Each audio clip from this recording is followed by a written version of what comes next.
Good evening and welcome to the season 2 episode of Backwoods Investigations. I'm your host, Blimp, team leader for the Southern Illinois Monster Hunters team. And tonight, from deep in the heart of Texas, I have a special guest.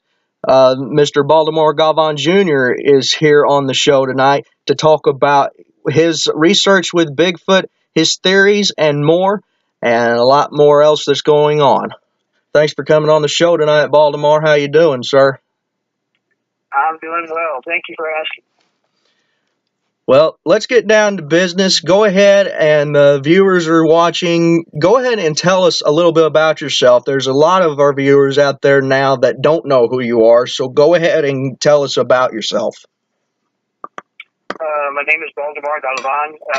My band, the Indian, is called the Backwoods down here in South Central Texas. I was basically born and raised in a ranch, and I've always been in the woods, and I've always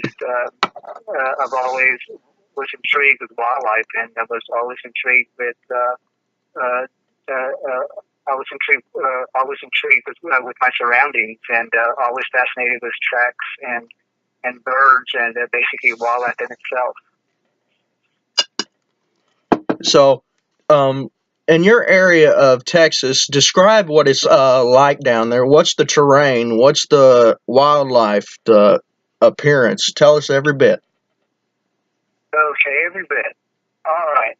Down out here, we have big oak trees. I mean, they're so massive that you could actually get like 5 or 6 people or even more people holding hands around together, and that's what makes the base of these oak trees. They're so super old. Some of these oak trees that are put together, that I call them the giants because they're so massive and so big.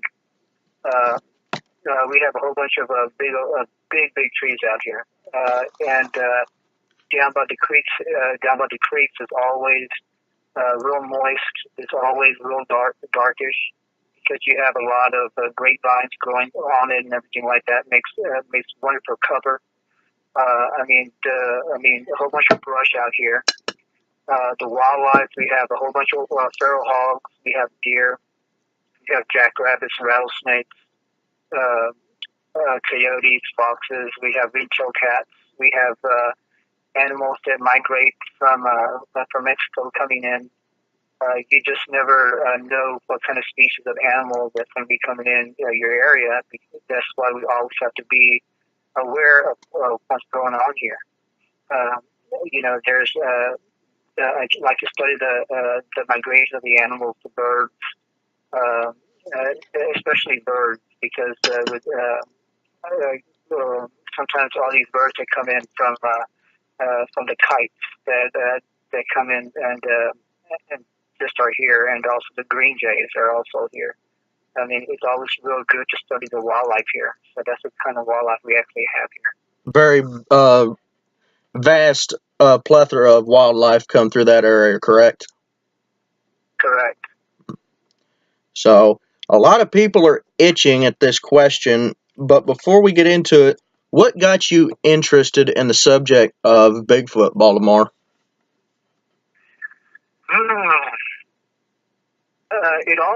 It all came out when I was small. They always talked about this animal called the lechusa.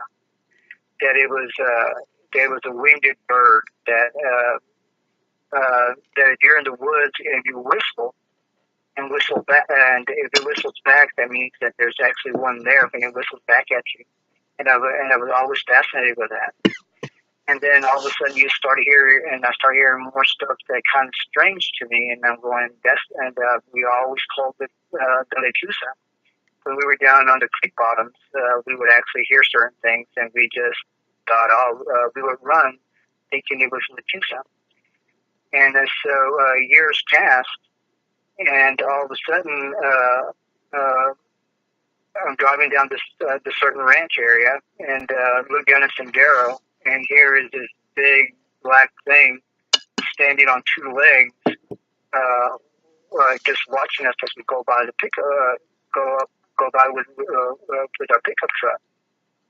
And the very first thing that came to my mind was, it's not a deer. It's not a coyote. It's not a cow. I just started going to my head, going and trying to fathom what it is. It looks like a man, but it's not a man. It's black and just totally floored me. And the thing is, if I wasn't with somebody with me in the pickup truck, I would just let it go and my figure my imagination, because I never saw anything like that before. And then all of a sudden, and then I started doing a little bit more research about Bigfoot, and to find out that the animal actually does whistle. It actually does make knocking sounds, because I actually had stuff like this actually happen. On these ranches that I was working on. And that's how I got started. And then I started asking some old timers around, and they told me, well, you need to talk to this gentleman by the name of Mr. Robbie. And I said, all right, I could talk to Mr. Robbie. So I gave Mr. Robbie a phone call. And it's kind of tough talking to people about Bigfoot, because I don't, here's this person that I didn't even know, calling him up on the phone and say, hey, have you seen anything weird or strange down these creek beds? So that's how my conversation started. And then he comes up and says, hey, Mr. Galvan, come to my office. I need to talk to you.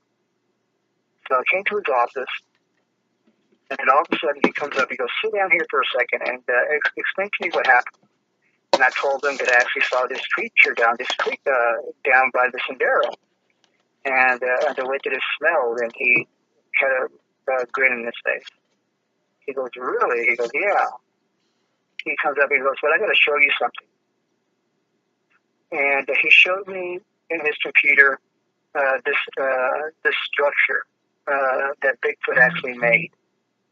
It was a structure that was actually made with these big old looking logs. You could tell that there were dead trees that he had made them from, and he actually stuck dry grass in between them, in between this certain hut.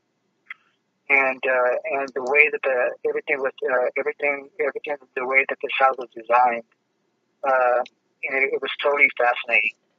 And then he showed pictures of where the animal actually, I hate calling Bigfoot the animal because it's not an animal. I'm trying to get it out of my head just by calling him that. But let's call it the monkey man, because that's what they call it over there in Berkeley.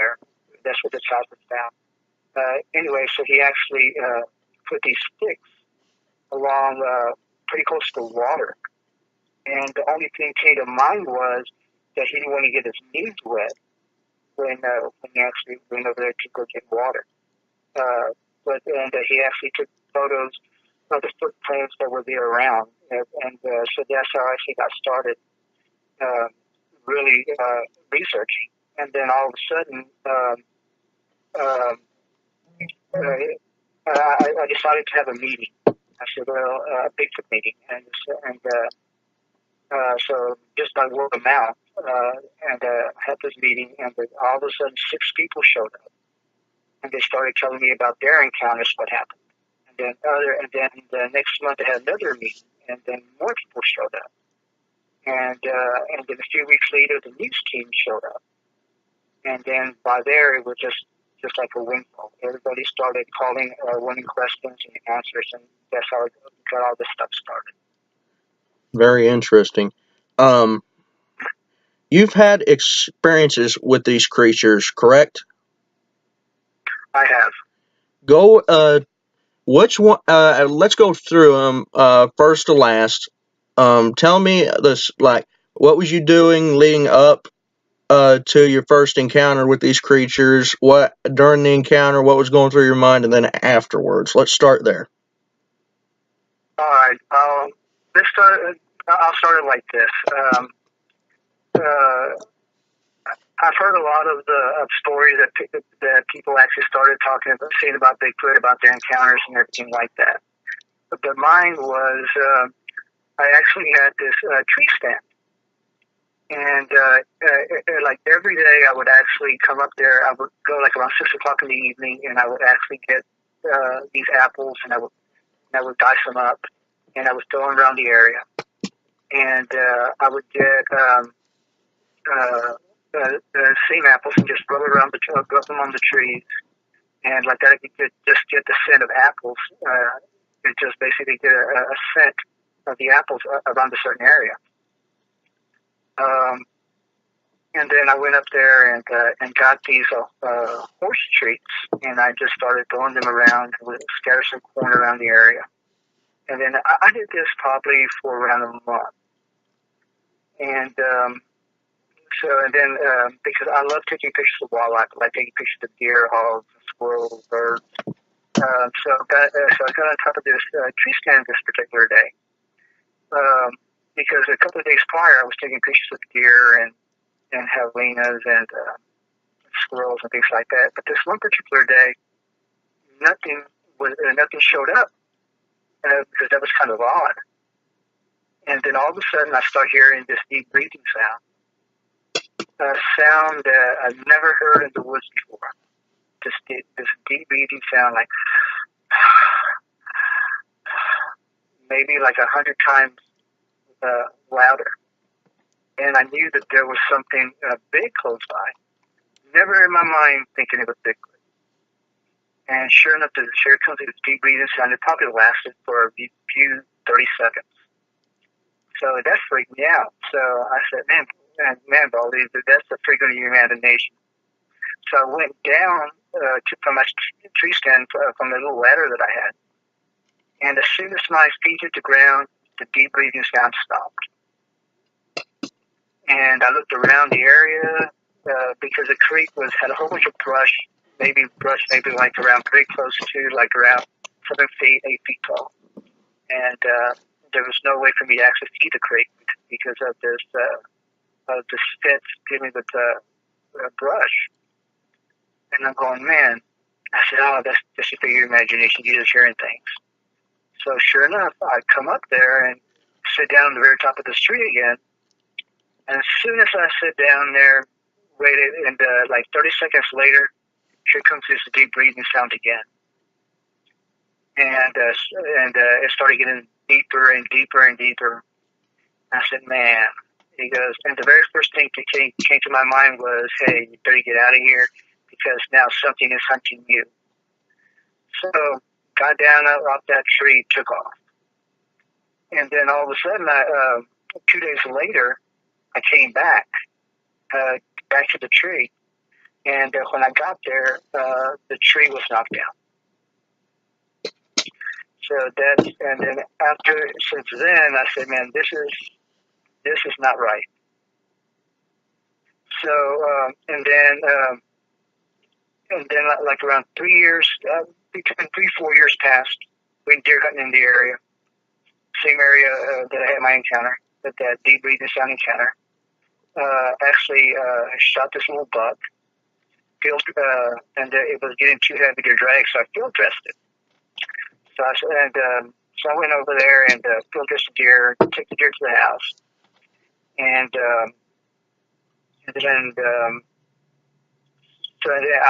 then I went back and with my trail cam. I said, man, I want to take the pictures of the buzzards eating the guts of these deer. So when I came back to the pile, the guts were missing. They were gone. And I'm going, what in the world can take these guts that fast? And I said, it was probably coyote. I never think it was Bigfoot. So I said, maybe a coyote, maybe a mountain lion, maybe something like that took these things. So I said, man, I got something for it. I'm going to figure out what this thing is. So what I did was I deboned the deer and got the rib cage and all the bones together and everything like that. And I took all the meat off the deer and everything like that, just with nothing but bones, a little bit of scraps on the carcass. And then I went and got this stake and a piece of rope. And what I did was I actually drove this stake into the ground and tied it up with a piece of rope and then tied all the bones together where I couldn't even pull it out of the ground. So I said, man, he goes, and then so when And then I said, now there's, and then he goes, man, I forgot my camera, my film camera. So when I went to the house area, went to the house and came back, the rib cage and the bones and everything like that were missing. So it happened real quickly. And then it wasn't drug off. It was nothing like that. It was just taken. And how long was the time elapsed from the time that you put those? By the time you left your little lure there to the time you come back, what time it had elapsed? I would say at the most like 3 to 5 minutes. Oh wow! Yeah. And then, but then after that, so I started to. Then I started really. Then that's when my research things started coming in. So, and then I started listening to the wildlife a little bit more closer. There's like 2 o'clock, 3 o'clock in the morning. You could come up there, and you could actually hear the owl activity going like this sounds like primates just hooting and hollering, like around 2 o'clock, 3 o'clock in the morning. But you know real well that they're owls. And that's when I started really listening to the coyotes. And there's some times when you could actually hear the coyotes go off, and then all of a sudden you hear one coyote that just doesn't sound quite right, like it's mimicking these coyotes. So I mean, so that's the way that actually got started. That's the way I got my research going, and then that's why I really started focusing more on tracks. Wow. And you don't have no bear in your area of Texas, correct? No bear. We have a hunting season for it, but we don't have any bear. Wow. And I don't even know why they have a bear season. And whenever you come back to the to where you had your lure set, was there like any kind of disturbances that you could find that stuck out to you or seemed unusual? Nothing. Because the thing is, again, it's like your area. There's a whole bunch of millions of leaves on the ground, and then so there was millions of leaves on the ground, and when the greatest sound actually happened, I couldn't even hear not even a twig break. I couldn't even hear a leaf crunch. And How he snuck up on me, I don't even know. What time of year was this? October, November? It was actually like December. I want to say like December, January. Oh wow! Late December, early January. Yeah. Hmm. But what's unusual about it is that it's timing. Is that even though that I was gone for a year or 2 years or 3 years, still activity still happened. It's like I tell people. Because there's sometimes a gunfire, sometimes it's a dinner bill to them. Or let's say, for example, you live out in the country, and then even like when your door slams, or you call your chickens, or you call your dogs, or you call your brothers or your sisters or whoever, they can hear that because your voice kind of travels pretty far.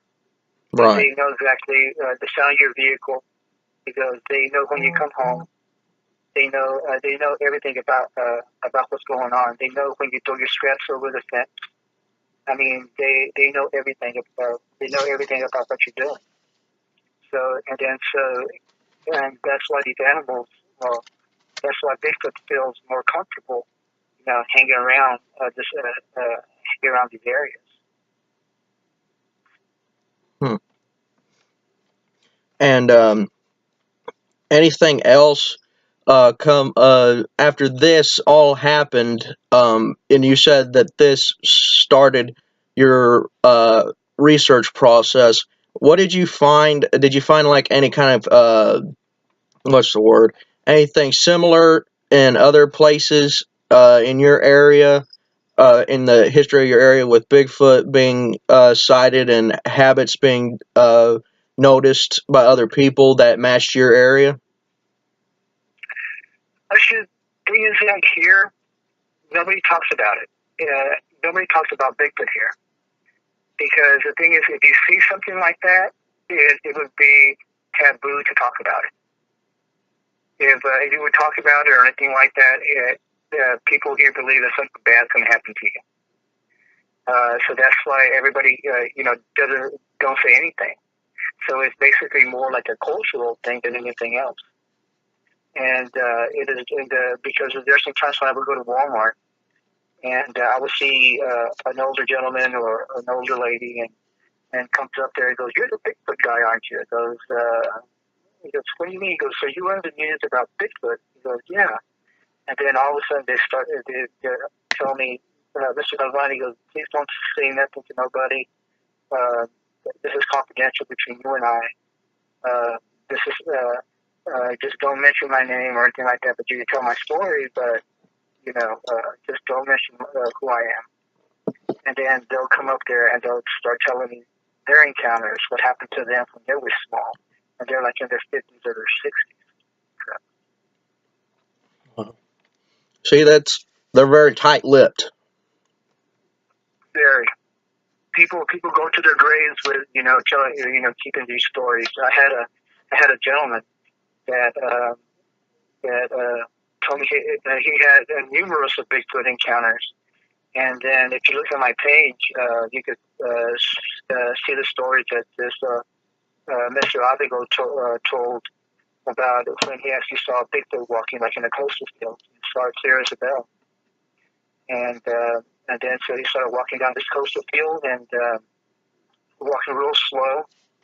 And they were actually working on this house, and they were actually on top of the roof. And I guess Mr. Abigo's cousin was with him, I guess. He goes, his name was Speed. I said, "Speed, what's that?" And he goes, "I don't know." And sure enough, here comes this animal or Bigfoot walking down the coastal field pretty slow. And then all of a sudden, he turns around and he looks at him. And then started swinging his arms. And he said that the Bigfoot covered a quarter of a mile like it was nothing. Mm. So, and then he would actually, he heard a few years later, he heard something down the creek. And it sounded a cross between a Bremel bull and a parrot. These were his exact words. And so he tells his cousin, he goes, "Hey, hey, you want to come with me?" He goes, "What do you mean come with you for what?" He goes, "Well, I want to go see what's making that noise." He goes, "No, you go." He goes, "All right, I'll go." So he took his 22 with him. And he sat down the creek, and he actually still heard this strange sound, and it was getting closer and closer and closer. He goes, by this time, he noticed this coyote going down the creek also. Apparently, he heard the noise, too. And he came up there, and he goes, "You know what?" He goes, "I guess the coyote did see what was making that noise." He goes, and the coyote ran straight, and he went towards me and actually jumped over me and took off, and that's when he left. And this is one question that sticks in my head, and if anybody else on the live chat has any questions, feel free to ask them. I'm sure Baldemar will answer them. You keep mentioning creeks every time we talk, or you and me are co-hosting a show together. What is the significance with creeks and Bigfoot? Because if you actually see, I think the folk monster story, those old timers also said they always walk the creeks. And the thing is, what they do, they always walk the creeks because that's basically their highway. That was their highway a long time ago, and it's their highway now. They use power. They go through power lines. because they shred them every year. They actually use pipelines because they shred them every year, and that's their pipeline. There's their trails now, even railroad tracks. So they basically go to actually travel through areas that are clean enough for them to go through. Because if you go down a creek bed, after a big storm or whatever, there's always an area that's always clean that you could actually walk through there. I could go walk through a creek. I could actually get my backpack, get my water supplies and everything like that, and walk down a creek bed and don't have any problems going through there for miles. So basically, it's just a path of least resistance for them, basically. Exactly. No obstacles. And the thing is, again, they remember. I mean, these animals have an incredible memory. Because it's land markers that they leave behind. There was a marker that I've actually found, a huge boulder, not a huge boulder, but a huge rock that maybe weighs like about 50, 60 pounds in an area where these rocks weren't supposed to, shouldn't be there. And I'm going, I wonder why that's there. And to me, it was a marker. Mm-hmm. And you were talking about different things that are significant about Bigfoot in the area as well. They actually, on our area, they actually leave like layers where they actually bring deer in and actually eat them in one certain spot. And then so when you come, I've actually found two of them similar to that, and ever since I haven't found anything that similar. So, and they were maybe like around 5 miles apart. Oh wow! So basically, they're way you put it to me, and the way it sounded to me, that they're very routine creatures. They have a certain way they do things, and they're very basically they're OCD about their habits and stuff like that. Places they eat, where they do their business in the woods, where they mate, their travel routes. They're very particular. I mean, it's like these areas. It goes. People hardly go to these areas, and I was blessed enough for me to go to these areas. But there's some times when, they basically go to these areas where people haven't been in there for 30, 40, 50 years, and then they haven't seen man in there. And then so that would make them more comfortable because nobody goes to them. I mean, I know there's some areas that people have not even been there for 200 years. And then so I was privileged enough to walk through it. And then, and it was maybe like around 3 o'clock in the afternoon, and walking through these areas, and they're like, the sun is out, and all of a sudden you walk into these creeks, and they're like a real darkish in there because of the wild grapevines that go down there. And also dealing with the wild grapevines also is that during the springtime, I mean, like in the April, May, when the very first leaves start coming out, you can actually cut it with a knife and actually get fresh drinking water. Not too many people know that. That's something I didn't even know. You learn something new every day, it seems. Yeah. So, See, and the thing is, Zach, is that dealing with researching, forming, everybody does stuff differently. Everybody's stuff does differently. Does not make it wrong. Yeah, it just makes it different. right. It's always real. We come up there and we talk in Daniel's show, and I talk to Shaky and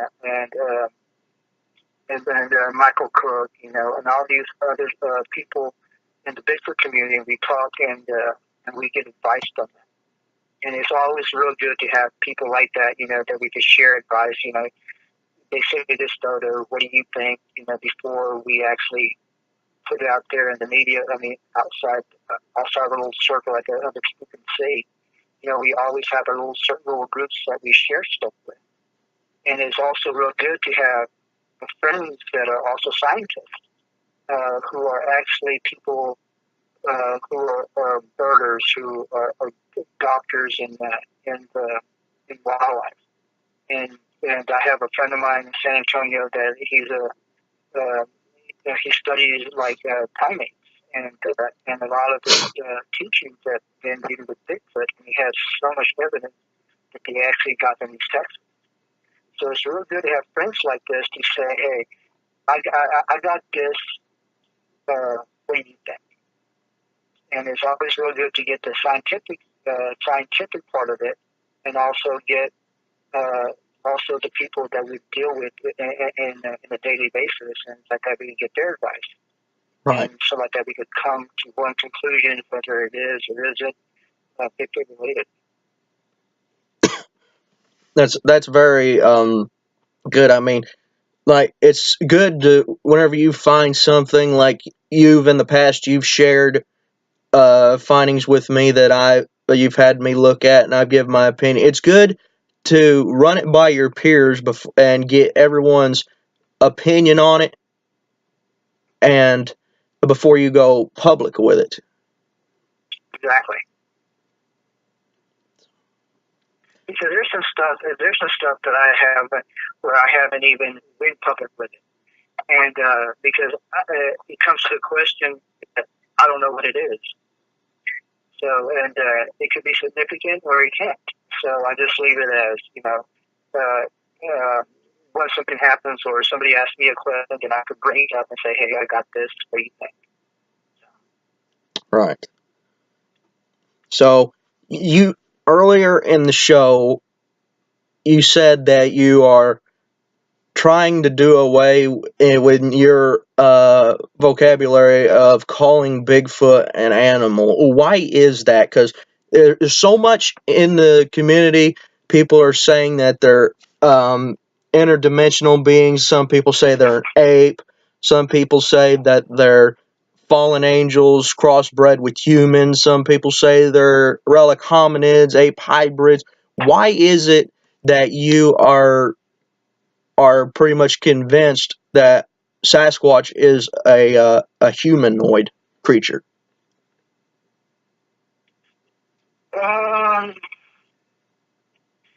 Because I believe I'm like this. The I'm going to say the monkey man. Let's call it that. The monkey man that I saw, or the creature that I saw, or whatever it was that I saw, it was fast. And then I get this. I get he's intelligent. He remembers. He could build. See, he has a lot of stuff dealing with what Native Americans do in the woods. The house that Master Mr. Robbie took a photo of was actually a lean-to, and that was something. If I was lost in the woods or needed a place to stay or whatever, I would make a structure like that and stay in there for a few days. He always thinks like a Native American Indian would do, because what it is like, let's call it a wild man, because that's what people called it also. So that's the best answer I can give you. Is that here is this creature that made the house. He's an excellent hunter. And we don't know anything about the family life. The only thing that we know is that here is this big creature, or this big human-like thing that walks on two legs, that's hairy, and is being seen. And that's all that we know about it. But like I said, that's the best answer I can give you. That's the best answer anyone can give, really. It's not. I mean, everyone has their theories. I don't know what they can be. I get asked this all the time. What is Bigfoot? Is it a man, an ape? I don't know. All I know is that they're out there, and just they're like any creature in the world, whether it be a human or it be an ape. If they're Right. going to react like any human or animal would, if you back them into a corner, they're going to get defensive. If you get between them and they're young, they're going to get defensive. Right. And let me tell you something else, Zach. And I don't know if I told Daniel this or not about this. I know I talked a little bit about the house. But you know what was actually found in the house? What? They asked, it's not the, mind you, these walls are nothing but the sandy loam. So what he did was he actually made a hole, like you would do a shelf, and in there was this clay bowl, and it was actually in the photograph that he actually took of this clay bowl being in that wall. And the thing is, again, A, where did he get it from? Did he make it? And what did he use it for? And why was it important to him? Right. And the thing is that I would love, man, if I would love to share these photos with you, but I can't because you know he has them in his possession, and he doesn't want anybody to see them. So you know, for me, that's the biggest evidence that and the biggest evidence that we have that this human-like creature actually made this house. And the question is, did he make this bowl, or why didn't he make this bowl? And that's the only evidence that we have that is real. In my opinion, that's the only thing that really changed my mind. That hey, we're dealing with something here that's totally unknown. Correct. And like I tell everybody, we don't know what a Sasquatch is, and we won't know until there's actually one caught or a corpse found where they can run a diagnostic testing on it to Mm-hmm. to classify what it is and where it stands in our world. Right. But Yeah. um, You know, I asked a question, and I asked a question. You know, how long do you think that Bigfoot have actually been here in North America? You know, it's always been here. A lot of people, a lot of Native Americans talked about word of mouth and stories about it. So that's why there's some tribes that say, you know, hey, don't go to this area because here's where you live. You know, don't go out there at night because this belongs to the spirits. This is their time. This is when they come out. So that's why a lot of Native Americans sometimes even go to battle at night.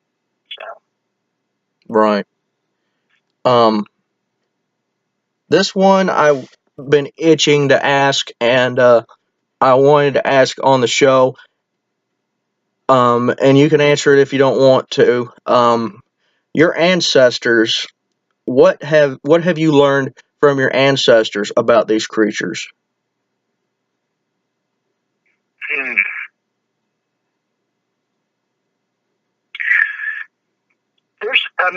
Again, they actually told us, you know, for us not to go out. You know, they always told us you have to come in at night, come before night. That has always been our rule, and we never asked, you know, we never asked why or anything like that. Um, so you know, and then so it goes. One particular day, my cousins and I, we decided to go down the creek past dark, and then so we were coming in and out of the house and started running down the creek. And then so a member of my family comes up and says, "Hey, you need to come back here. You need to come back here. It's getting dark." He goes, "We're just gonna stay a little bit longer." He goes, "Well," he goes, "When I remember, so he goes, you just let him." He goes, "And just see what's going to happen to him." And then just like that. And then so we're going down, and we're going there at night, and then so sure enough, and I remember this clear as a bell. I was maybe like at 8 or 9, and so one of my cousins come up and goes, "Well, let's go check if there's a lechuza here." And all of a sudden, he gives out a whistle,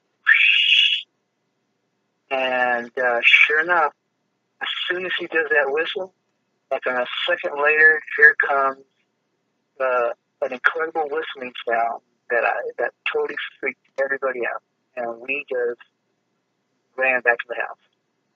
And they asked us, he goes, and we went back to the house and everything, and sat down there, and so my grandma comes up and he goes, "What happened?" He goes, "I told you all not to go out there at night because you don't know what's out there at night." See, because my grandmother had a philosophy: if she didn't shoot it, nobody ate. And she actually hunted down these woods for a very long time. And there's certain times of the day and certain times of the night she would actually go hunting. So she never went past dark. Wow. Did that answer your question? Yeah, I still got a couple more regarding that. There's a lot of people that are on the chat right now.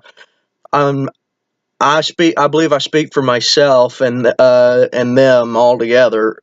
What violent encounters in your with your ancestors have they told of having with these creatures? Violent encounters. I have not heard not even one violent. Not even one violent story. Because I have read and I have heard stories of how with the Native Americans and Bigfoot, the Bigfoot would cross a line and then the braves of the tribes would go out and they would basically just wage war on the clan of Sasquatch that's in the area. And a lot of other tribes go and they say they're evil. Don't mess with them. Don't rattle the cage with where these things are concerned. And that it's some of them have had very violent encounters with these creatures.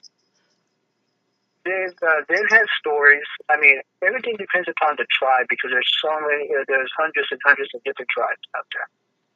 And I could just speak for the area where I'm from. I can't speak for the Navajo. I can't speak for the Sioux. I can't speak for any of these band members.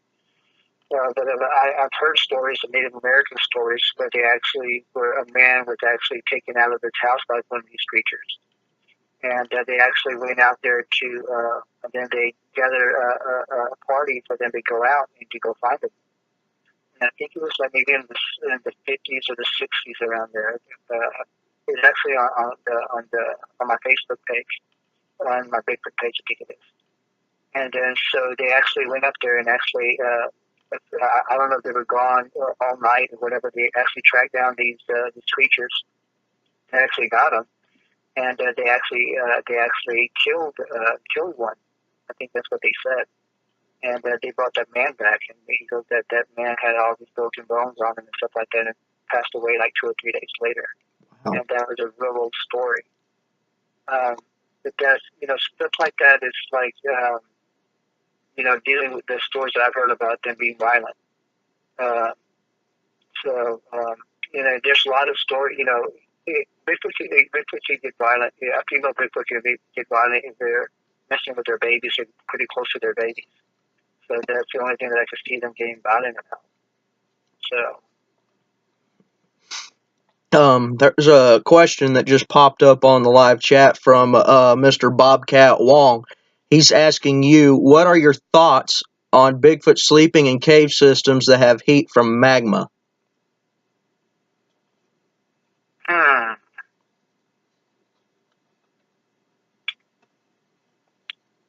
Sleeping in caves? Yes. They're okay because they put it this way: if I am in the woods, if I need a place to stay, if I need shelter, if I find a cave, I'm gonna be in there. So, and everything is doing from protecting from the elements. And that's what I would do. Right. Survival instinct kicks in. It's basically everything's dealing with survival.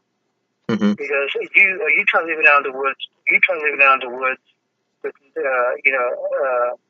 you try living in the woods, with nothing, with no paper or no bottles to drink water from or stuff like that, and you have to depend upon nature.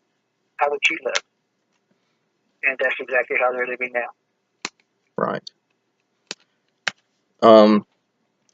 You said you've had other encounters with these creatures, um, even after that you had the one where it was stealing your deer carcass, correct? Yes. Well, see, the deer carcass happens first, and then that's when I actually saw it. So you've seen And these creatures other than just that first time in the car. yeah, I've actually seen it one time in the pickup truck.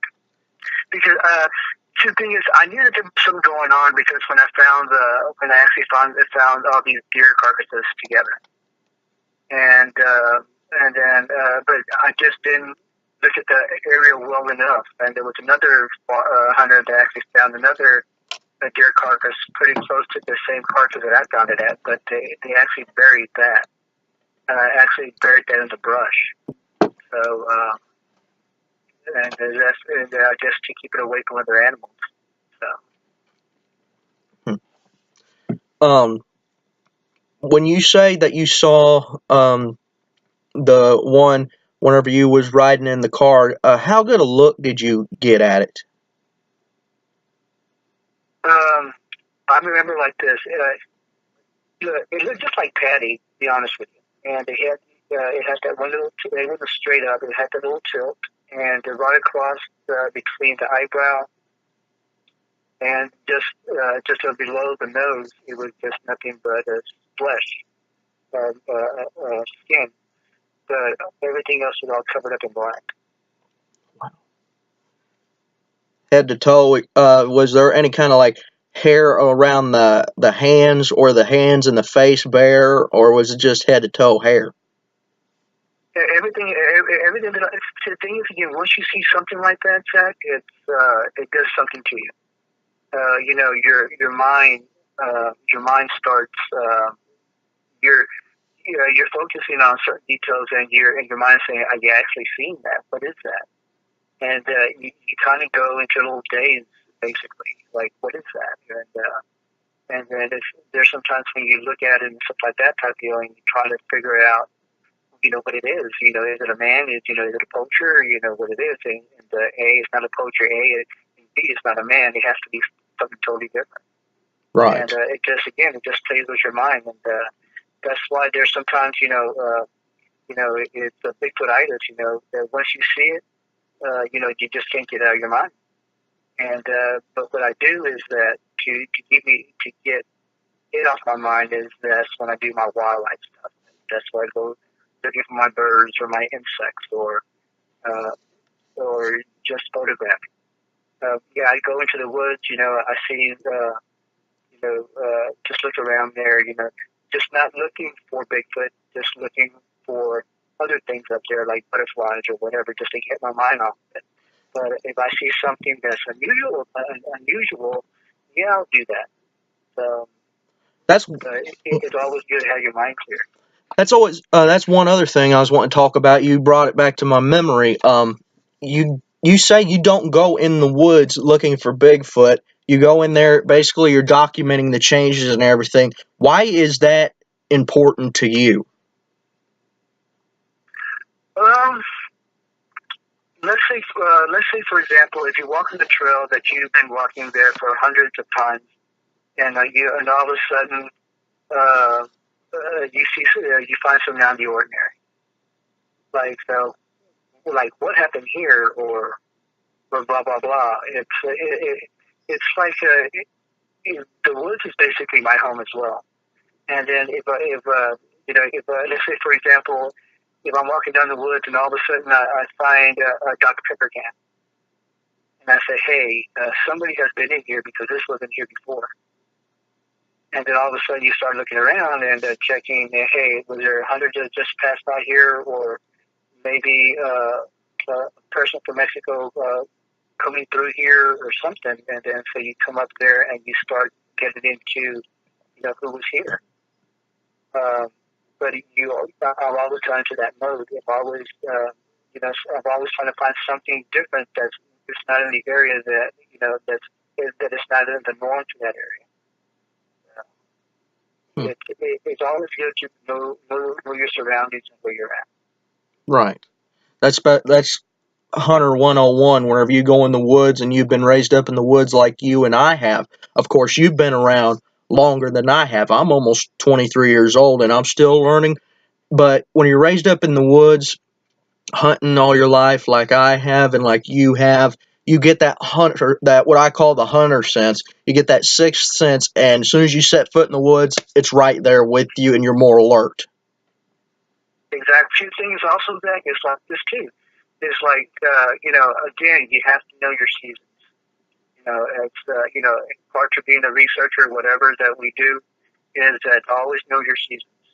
Always know about food supply. Always know about medicine. If I have a bad upset stomach in the woods, I know exactly what kind of herbs to get. If I'm hungry, I know exactly what the berries are. What berries are edible or what's not edible. There is a stuff on the ground and everything like that is hollow. I just get a stick in there and I just poke it around there and I feel something soft in there. And there's a certain tool that you can actually get animals out from a stump. You come up there and you shake your stick out and if there's a rabbit fur on it, here goes a rabbit. And there's a certain way of making a tool to get the rabbit out without putting your hands in. There's certain stuff that you learn from certain people. There's certain stuff that you learn from your ancestors, and certain stuff that you learn from people who actually been in the woods longer than I have. That they teach me these certain things. And it's good to know that. So I use the old method that a lot of the old timers taught me. Dealing with my research here. So. It takes a lot of years to master that. Right. So we were talking, you and me was in the not long ago. We was talking about the life span of a Sasquatch, and I brought up where I say that a Sasquatch can live considerably longer lives than us regular humans because they're not exposed to the things we are exposed to daily that can cause disease and that can cause cancer. What's your take on that, Baldemar? Well, I'll tell you like this, Zach. Because when the Europeans first came here, well, let's give it to Spanish. When Spanish first came here and gave Native American Indians sugar, because Native American Indians did not have any cavities until the Spaniards brought in sugar to give them. The Spanish brought diseases with Native American Indians never had, like smallpox and cholera. So so there's there's no telling what would happen. To be honest with you, so, did I answer your question right? Right. Yeah. So basically, it's what I'm saying is like they're not exposed to the things that would cause a cancer in the body, and basically I compare them to like sharks because I don't believe Sasquatch could develop cancer like a shark does. Okay. They have the natural. They have the natural immunity for it. Well, I'll tell you like this because this is like here in South Texas, we're starting to here in Texas that they want to. I don't know if they passed it or not. That they want to start poisoning wild pigs. And let's say, for example, if Bigfoot gets a hold of a wild pig that's been exposed to this poison, what's going to happen to them? And now we have dealing with look at our water supply. Because our water supply is so polluted that people have started getting cancer from that. Because there's no telling what would happen to Bigfoot once he drinks certain water that's contaminated. Right. So I mean, just to kind of, that's the kind of we can assume a lot of things, but we just don't know the answers to them. Right. Well, that answered my question. I'm trying to think what else I was going to say. I had a brain fart here. See, and also too, Zach. I believe that they know remedies when they're sick, and I'm pretty sure that because we did dealing with Native American Indians, we had our remedies for curing diseases. Right, that's what I was going to say. And that we had like grasses when we had upset stomachs we would eat, and I'm pretty sure that they have access to stuff, a certain grass that they eat when they get sick. Right. That's what I was going to say, because living in the woods, like you said, they know what to eat, what not to eat. One can assume that they know the natural remedies to counteract the toxins and the sickness in their body. Sure. It was like, Native Americans used roadrunner for medicine. And they actually boiled, they killed the roadrunner if the kids had sores on their bodies, and they would actually give them a roadrunner and made them a stew for them to eat it, a soup for them to eat it. Because what happens to what the roadrunner does, it actually eats lizards, and the lizard has a gallbladder that is filled up with iodine. And once you eat it, so that's how people get cured of the iodine in the meat. So not too many people know that. That's something I didn't know. That's very interesting. Mm-hmm. But, well. See, Zach, you never know what you're going to learn in your show. Right.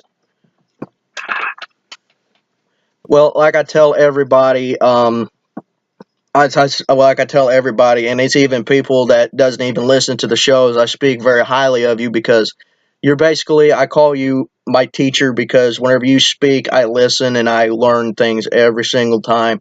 And I tell everybody, and everybody listening on the chat and listening to the show, Baldemar is a very wise man. He's full of knowledge, and it may make your brain hurt a couple times taking in what this man has to say, but he's very wise, and he's very intelligent with what he says, because he's very observant. I really do appreciate that, Zach. I give credit when credit's due, Baldemar. Thank you. Well, it's about time for us to get out of here, but if anybody had an encounter in your area of research, how would you tell them to reach you?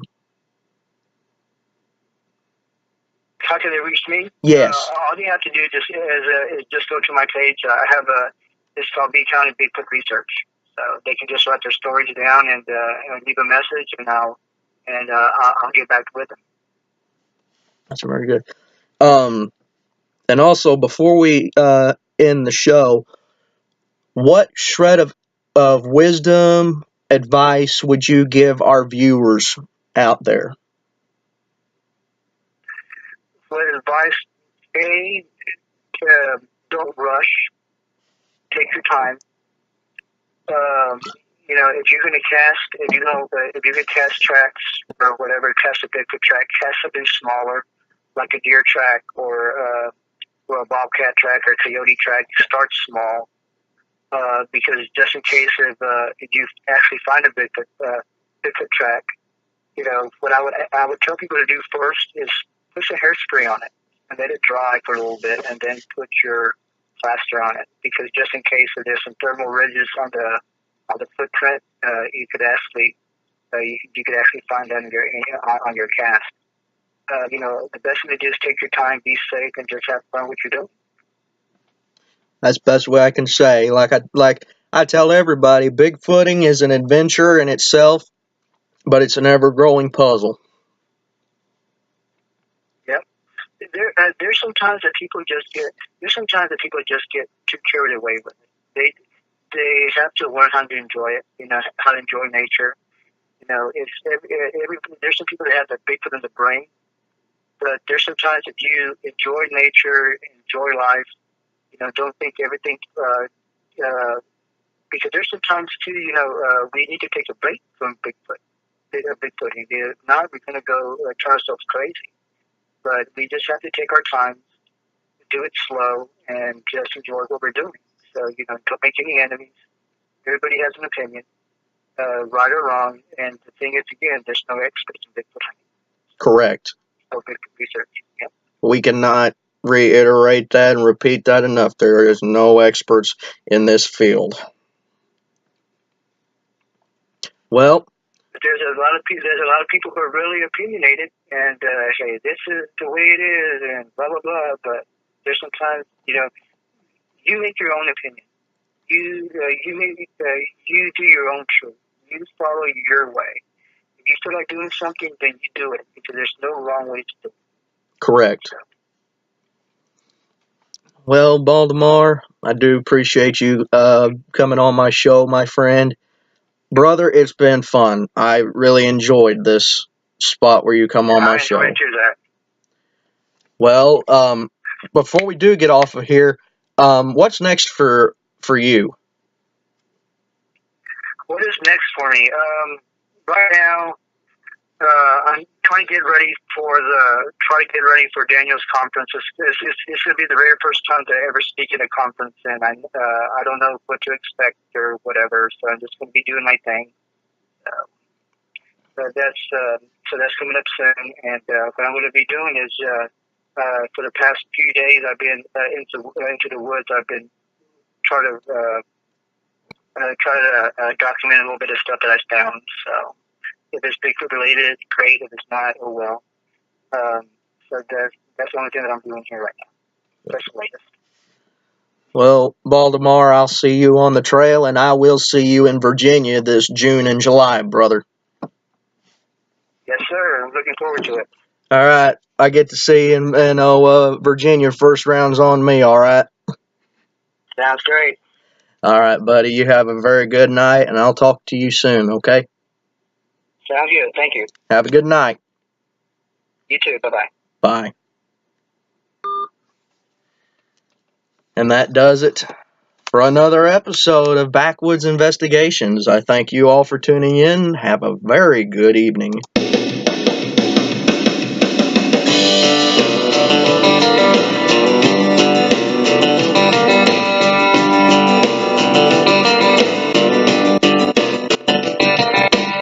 Be sure to tune in next time for my next guest. We're far from over, folks. Be sure to like and subscribe to the channel. Be sure to check out Baldemar's Butte County Bigfoot Research Organization on Facebook. Send him a report. I'm sure he'll be glad to hear from you. Be sure to check us out at ECBRO's First Angel Virginia Bigfoot Conference, June 30th and July 1st. Stay squatchy, everybody. Keep a wary eye out, your ears in the wind, and your nose to the ground. And I'll see you soon. Stay squatchy, everybody. God bless.